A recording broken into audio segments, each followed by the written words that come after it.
En revanche, ce que j'ai donc prévu dans mon programme, c'est de diminuer drastiquement le nombre de sénateurs, donc 348 à 100 ou 101, je le disais à l'instant, et de diminuer également le nombre de députés que je fais passer de 577 à en gros 500. Pourquoi 500 députés ? Parce que ça fait à peu près un député pour 130 000 habitants, comme c'est le cas, comme c'est le ratio en Allemagne. Donc on se rapprochera des ratios allemands. On sera encore très très très surreprésenté par rapport aux États-Unis, mais on a des ratios qui seront proches des ratios allemands. Il y aura encore plus de sénateurs. Donc je résume. On passe de 577 à 500 députés. On supprime donc 77 postes de députés et ce qui va avec, notamment les postes d'attachés parlementaires, si vous voyez ce que je veux dire, et puis tous les frais qui sont autour. On passe de 348 sénateurs à 101 ou 100. Ça fait des économies. Le Sénat, de mémoire, le coût de fonctionnement du Sénat, c'est 300 millions d'euros. On supprime les 74 députés européens. Tout ça, tous ces gens vivent d'ailleurs sur l'argent du contribuable français.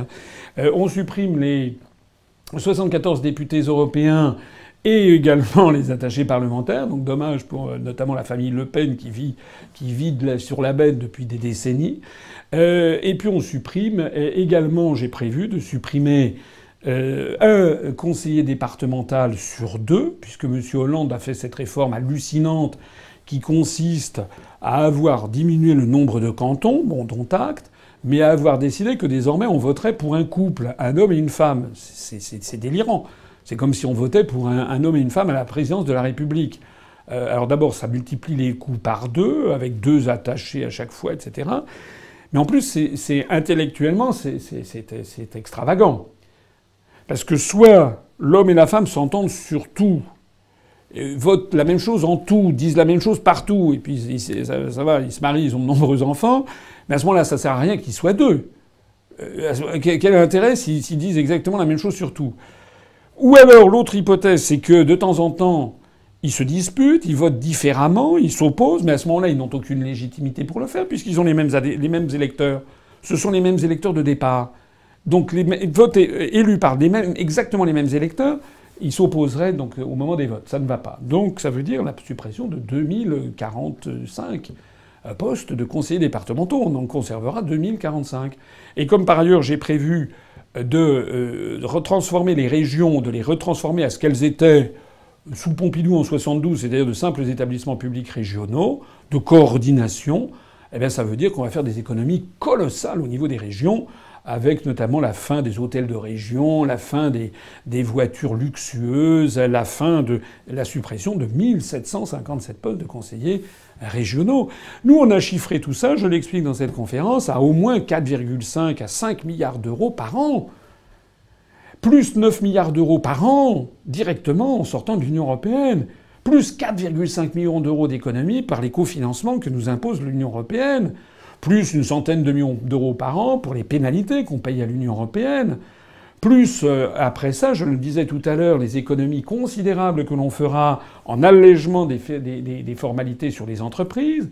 Et plus également la lutte contre la fraude fiscale. Actuellement, on estime que la fraude fiscale, il y a 60 milliards d'euros de fraude fiscale. Toutes les estimations convergent. Et un des éléments moteurs de la fraude fiscale, c'est notamment l'article 63 du traité sur le fonctionnement de l'Union européenne qui autorise la totale liberté de circulation des capitaux. C'est ce qui permet notamment à des entreprises, rappelez-vous le scandale LuxLeaks au Luxembourg, c'est ce qui permet à des entreprises françaises ou étrangères de ne payer pratiquement pas d'impôts en France et de faire de l'évasion fiscale en allant s'installer, en faisant apparaître des bénéfices au Luxembourg et des pertes en France. Eh bien, en luttant contre tout ça, on peut économiser sur cette fraude fiscale. Je dis pas qu'on pourra tout récupérer. Je suis réaliste. Mais sur les 60 milliards d'euros, on peut bien récupérer une trentaine de milliards d'euros. Donc tout ça mis bout à bout, vous apercevez que ce sont des dizaines et des dizaines de milliards d'euros qu'on peut faire d'économies. C'est ça les économies qu'on va faire. Et c'est autre chose que d'aller gratter, d'aller fermer une économie, d'aller fermer un commissariat de police ici, comment dirais-je, une caserne de gendarmerie là, de supprimer ici ou là, dans tel ou tel hôpital, un poste d'infirmière, ou bien de supprimer dans des classes en surcharge, de supprimer des enseignants. Hein. C'est là les vraies économies à faire. Et pourquoi on ne le fait pas depuis des années ? Parce que je me heurte au dogme au dogme de l'inquisition européiste. Il est interdit, sous peine d'excommunication médiatique, de dire qu'il faut sortir de l'Union européenne. Je terminerai mon propos en faisant remarquer un point fondamental. Seul un parti politique comme l'UPR et seul un candidat comme moi peut proposer toutes ces réformes et toutes ces suppressions qui vont nous rapporter des économies qui se chiffreront en dizaines de milliards d'euros, précisément parce que nous n'avons pas d'élus.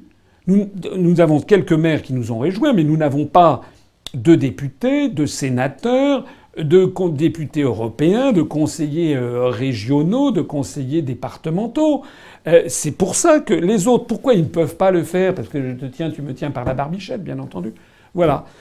C'est la raison pour laquelle la France est arrivée à bout de souffle, elle est au fond du gouffre. Et bien tous ensemble, on va redonner à la France un véritable avenir, on va sortir de tout ça.